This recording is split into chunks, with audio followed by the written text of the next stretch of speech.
ஆர்வம் சேனலை சப்ஸ்கிரைப் பண்ணி பெல் ஐகானையும் கிளிக் பண்ணிக்கோங்க. நாடாளுமன்ற தேர்தலில் அதிமுக அனைத்து தொகுதிகளிலும் அமோக வெற்றி பெற வேண்டி திரைப்பட நடிகர் கஞ்சா கருப்பு குடும்பத்துடன் சமயபுரம் மாரியம்மனுக்கு அக்னி சட்டி பால்குடம் எடுத்து நேர்த்திக்கடன் செலுத்தியுள்ளார்.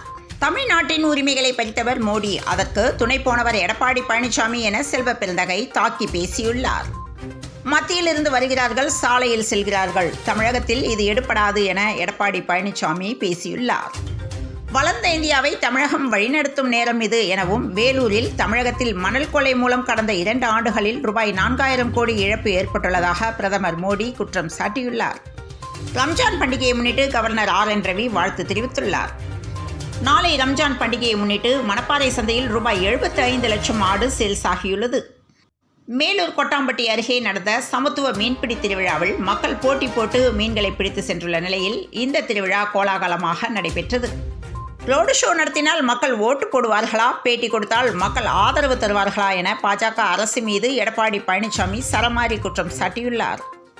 ஆமாம், நான் எல்லோருக்கும் மேலானவன் தான். பாடல்கள் காப்புரிமை வழக்கில் இசையமைப்பாளர் இளையராஜா தரப்பில் பதில் தெரிவித்துள்ளார். தமிழ்நாட்டில் 11 மாவட்டங்களிலும் ராமநவமி யாத்திரை செல்ல அனுமதிக்க முடியாது என ஐகோர்ட் உத்தரவிட்டுள்ளது. தேர்தல் என்ற போரில் எதிரிகளை ஓட ஓட விரட்டுவோம் என பொள்ளாச்சியில் எடப்பாடி பழனிசாமி பேசியுள்ளார்.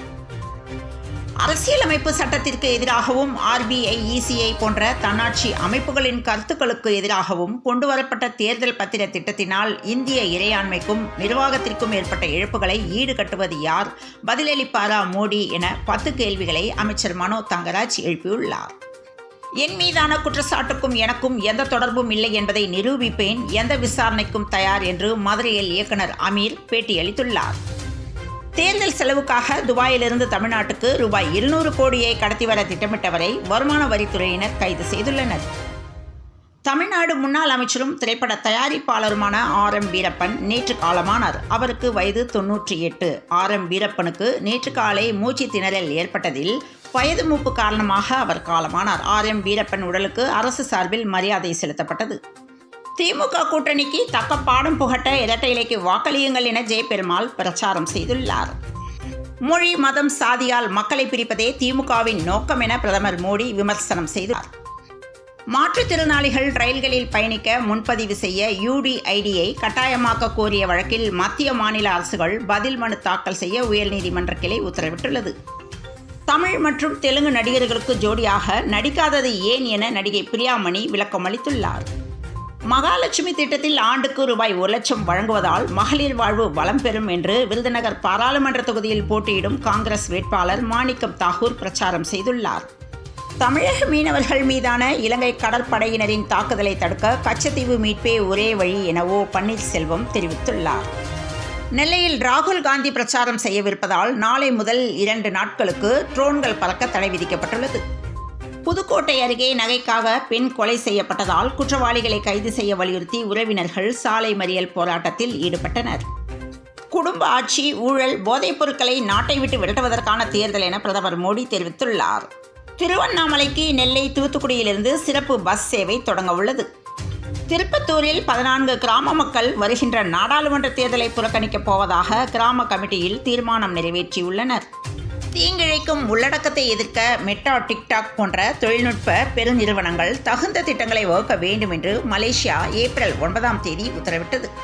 மக்களவைத் தேர்தலை முன்னிட்டு தமிழக திரையரங்க ஊழியர்களுக்கு விடுமுறை அறிவிக்கப்பட்டுள்ளது.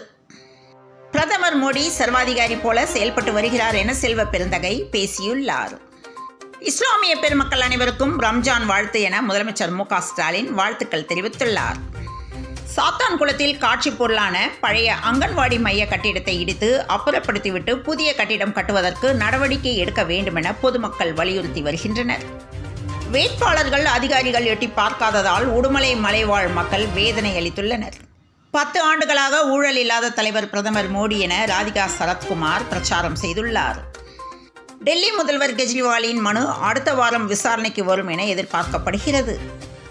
IPL கிரிக்கெட் தொடரில் ஜெய்ப்பூர் சவாய் மான்சிங் ஸ்டேடியத்தில் இன்று நடைபெறும் 24வது லீக் ஆட்டத்தில் முன்னாள் சாம்பியன்களான ராஜஸ்தான் ராயல்ஸ், குஜராத் டைட்டன்ஸ் அணிகள் மோதுகின்றன. மழை காரணமாக டாஸ் போட தாமதமான நிலையில் இரவு 7:25 மணிக்கு டாஸ் போட்டதில் டாஸ் வென்ற குஜராத் அணி பந்து வீச்சுக்கு தேர்வானது. தமிழ்நாட்டில் 2 நாட்களுக்கு வெப்பநிலை அதிகரிக்கும் என வானிலை ஆய்வு மையம் தெரிவித்துள்ளது. இது தொடர்பாக வெளியிட்டுள்ள அறிக்கையில், தென் இந்திய பகுதிகளின் மேல் வளிமண்டல கீழடுக்குகளில் காற்றின் திசை மாறுபடும் பகுதி நிலவுகிறது. இன்று தமிழகம், புதுவை மற்றும் காரைக்கால் பகுதிகளில் வறண்ட வானிலை நிலவக்கூடும். நாளை தென் தமிழகம், டெல்டா மற்றும் அதனை ஒட்டிய மாவட்டங்களில் ஓரிரு இடங்களிலும், காரைக்கால் பகுதியிலும் இடி மின்னலுடன் கூடிய லேசானது முதல் மிதமான மழை பெய்யக்கூடும். ஏனைய மாவட்டங்கள் மற்றும் புதுவையில் வறண்ட வானிலை நிலவக்கூடும் என வானிலை ஆய்வு மையம் தகவல் தெரிவித்துள்ளது. இத்துடன் இந்த செய்திகள் நிறைவடைந்தன. மீண்டும் நாளை காலை செய்தியில் சந்திப்போம். வணக்கம்.